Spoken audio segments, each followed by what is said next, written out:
Pangulong Bongbong Marcos tiniyak na may mananagot sa pagguho ng landfill sa Cebu. Kasama mo sa balita si Radyoman Chanel Salazar.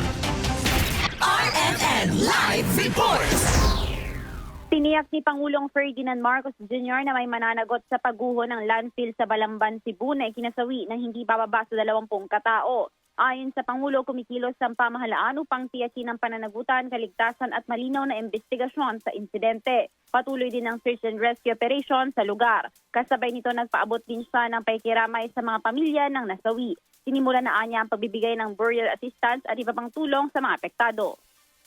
Be assured that the government is taking all necessary measures to ensure safety, transparency, accountability, and compassionate assistance.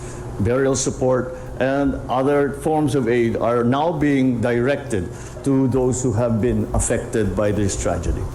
Let us stand in solidarity with our fellow Filipinos during this difficult time.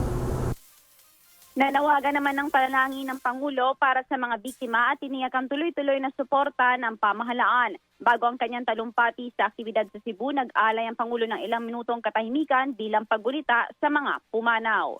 Kasama mo sa DZXL RMN Manila, Radyoman Chanel Salazar, Tatak RMN.